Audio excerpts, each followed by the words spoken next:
Bagaimana cara kita hendak bertaubat nasuha Pak Ustadz? Ma min muslimin yudhnibu dzamban. Kalau ada orang silap salah buat dosa, summa yatatahhar. Yang pertama syarat taubat nasuha, mandi taubat. Di mana mandi taubat? Itu laut. Hilang dosa saya Pak Ustadz. Kalau kau agak ke tengah, jangankan dosa, kau pun hilang. Mana yang dulu basah Pak Ustadz? Tergantung. Kalau kau masuknya pelan-pelan, kaki duluan. Kalau kau salto, kepala duluan. Tak penting mana basah duluan. Ini orang ini banyak nanya yang tidak-tidak. Ustadz, saya mau mandi taubat. Saya pergi ke tepi sungai. Kira-kira saya mau menghadap ke kiblat atau membelakang kiblat? Kau hadap aja kain kau, jangan dilarikan orang, udahlah. Tanya yang tidak-tidak. Habis mandi taubat, sholat sunat taubat. Usolli sunnat taubat. Tak perlu disebutkan dosanya. Yang bilang usolli sunat taubat karena sudah mengganggu bini tetangga kemarin. Nanti didengar kawan sebelah, bini siapa? Mandi taubat, sholat sunat taubat, habis itu istighfar. Assalamualaikum warahmatullahi wabarakatuh. Assalamualaikum warahmatullahi astaghfirullah Rabbal baraya astaghfirullah minal khataya. Menangis meneteskan air mata lebih bagus. Tapi yang sudah nikah jangan kalian nangis kuat-kuat. Nanti bini kalian bangun. Abang nangis kenapa abang? Nangis kenapa? Dosa, Adinda.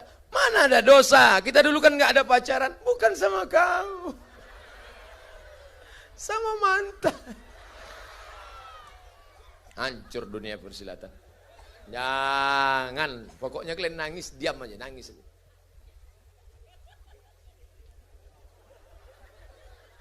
Tidak semua air mata yang keluar itu air mata penyesalan. Tapi juga ada air mata kekenyangan.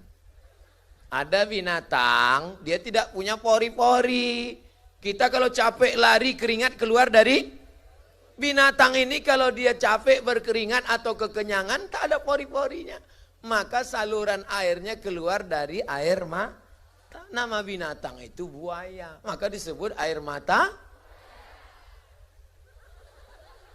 Kalau buaya menangis jangan percaya bahwa itu penyesalan. Tapi itu adalah kekenyangan. Kira-kira yang di rumah itu jenis itu tidak? Tapi jangan silap. Binatang yang paling setia adalah buaya. Makanya orang Betawi kalau nikah itu pakai roti buaya.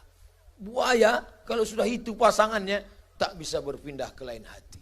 Selama dia di air. Kalau dia naik ke darat itu namanya. Kenapa ke situ pula cerita kita? Inilah.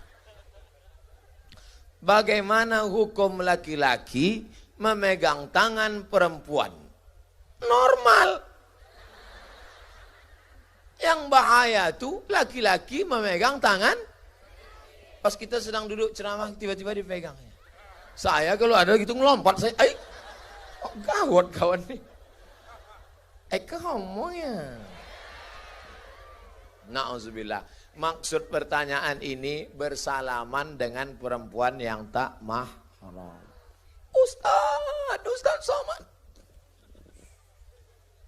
Jangan pegang tangan perempuan yang tak mahram. Malah Ustaz Somad pandai ngomong aja. Tadi kami tengok itu di Benar Meriah, Ustaz pegang tangan nenek-nenek tak apa-apa. Sembahyang mak kita, datanglah Ustaz Somad, kau udah macam anak aku nak? Sehat mak, tak apa-apa. Tapi kalau anak gadis jangan. Anak gadis tak boleh. Li ayyuta'ina ala ra'si ahadikum, dicucukkan paku dari api neraka ke kepala kamu, khairun, lebih baik. Min antamus sayada mura'atin la tahillu lahu, daripada memegang tangan perempuan yang tak mahram. Makanya saya di kampus 10 tahun dah saya mengajar, tak pernah saya pegang tangan mahasiswi. Datang mahasiswi, Ustaz, terima kasih ya Ustaz. Asal nampak dia ngulurkan tangan cepat-cepat gini kan. Ini tak pernah saya pelajari di Mesir. Ini saya pelajari dari Mahabharata.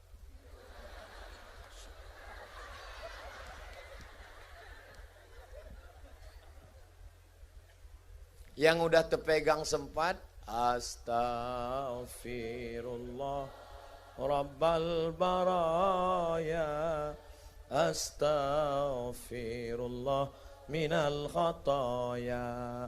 Bagaimana hukumnya pakai kawat gigi?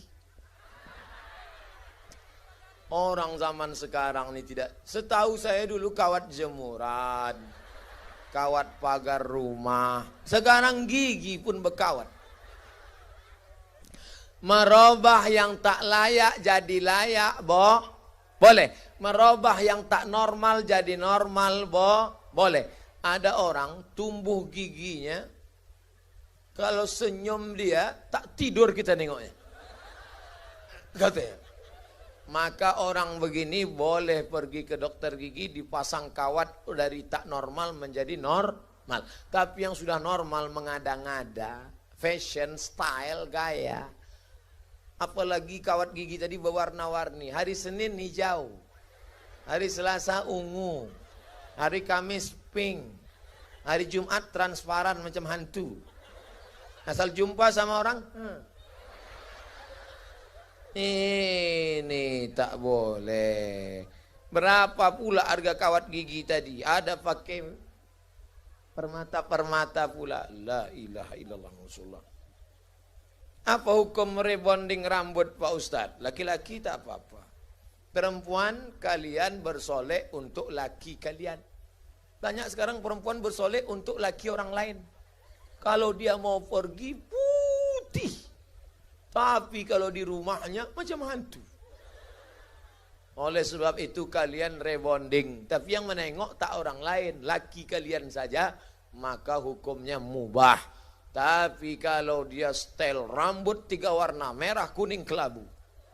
Bentuk macam durian. Maka perbuatan ini, rambut adalah aurat. Berzina mata orang, berzina pikiran orang. Gara-gara engkau membuka rambut. Tapi itu tidak terjadi di Nangro Aceh Darussalam. Amin. Bagaimana hukum ibu-ibu yang mengikat rahimnya supaya tak punya anak lagi? Namanya steril. KB terbagi 2. Yang satu boleh, yang satu tak boleh. Yang boleh namanya tanzimun nasal. Tanzimun nasal mengatur kelahiran. 2 tahun sekali, 3 tahun sekali, 4 tahun sekali, boleh. Tapi kalau tidak punya anak sampai mati, laki-laki namanya vasektomi, perempuan namanya steril, tak boleh. Saya kan sudah punya anak 2 Pak Ustadz. Anak saya sudah 3, saya tak mau punya anak lagi. Akhirnya dibuang rahim. Malang tak dapat ditolak, untung tak dapat diraih. Begitu rahim dibuang, kecelakaan lalu lintas, 3 anak mati sekali tabrak. Bisa punya anak lagi? Tak bisa. Ibu menangis, nggak bisa punya anak bang. Abang senyum. Tengok senyum mereka udah. Begitu juga dengan vasektomi. Vasektomi itu kalau sudah dipotong tak bisa disambung balik walaupun pakai selasiban. Judul lagunya ada, putus tak bisa disambung. Oleh sebab itu jangan kalian main-main dengan vasektomi dan steril. Adapun yang membuat pengaturan 2 tahun sekali hamil, 3 tahun sekali hamil, boleh. Apa pula kalian atur-atur masalah anak ini? Berapa banyak orang 10 tahun ingin punya anak, tak punya anak. Kalian nikah Januari, April punya anak. Alhamdulillah. Apa pula alhamdulillah? 4 bulan hamil punya anak, alhamdulillah. Na'udzubillah. Jangan mau dipancing Ustadz. Bagaimana pendapat Ustadz orang Islam melihara anjing? Anjing masuk dalam kawasan rumah. Maniqtana kalban.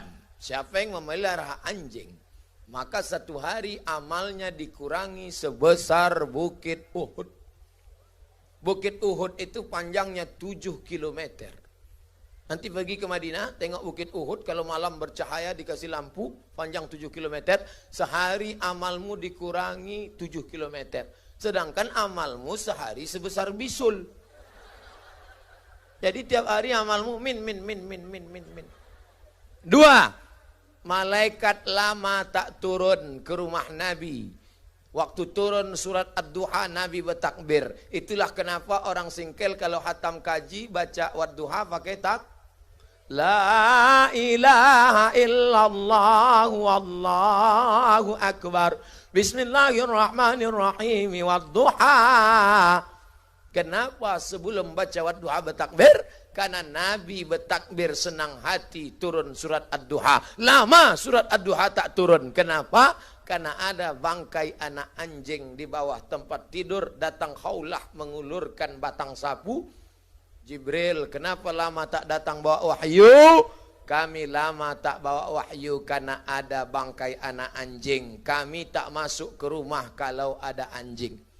Malaikat rahmat tak masuk ke rumah kalau ada anjing. Tapi yang tak masuk itu malaikat rahmat. Malaikat maut masuk. Kalau malaikat maut tak masuk, udah lama aku beli anjing herder. Beli agak 10 biji. Asal datang malaikat maut, au.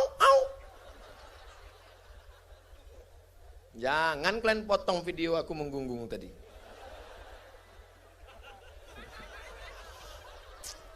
Bagaimana tanggapan kami kalau ada yang bertanya, jika senyum adalah ibadah, kenapa pakai cadar? Buat setan ngasih inspirasi ya.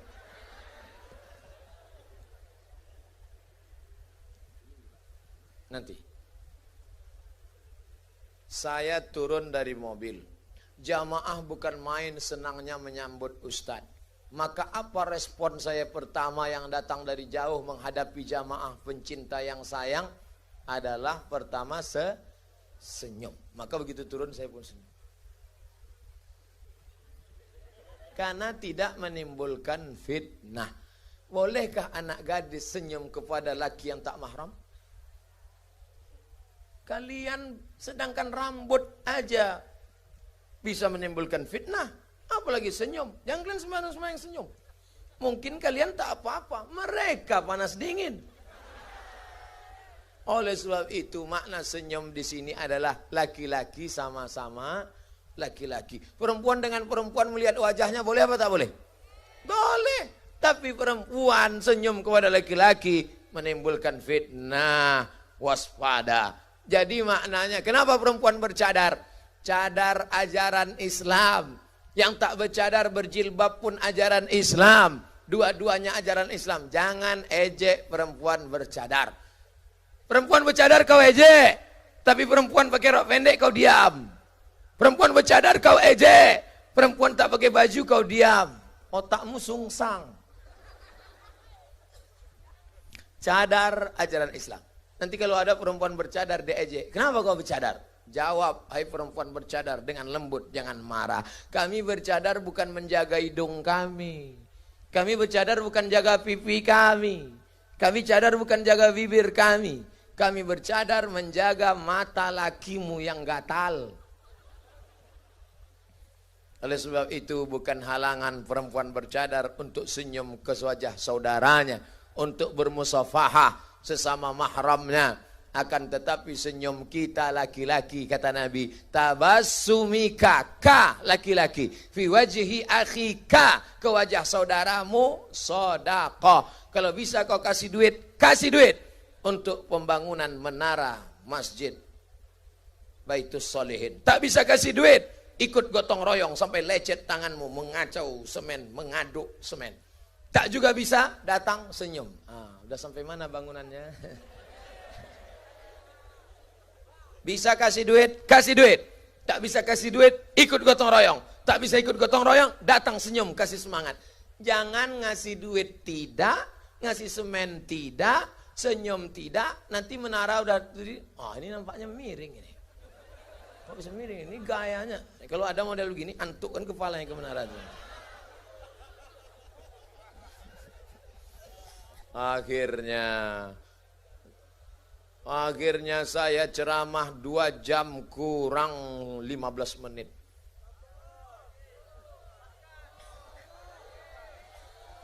Di akhir majelis ini mari kita berdoa kepada Allah Subhanahu wa taala. Mudah-mudahan apa yang saya sampaikan tadi menjadi amal bekal saya mati menghadap Allah. Dan yang terpenting terwujud cita-cita malam ini, terwujudlah generasi Syekh Abdul Rauf As-Singkili. Ala hazihin niyah wa kulli niyatin salihah. Al-Fatihah. Warahmatullah. A'udzu billahi minasy syaithanir rajim.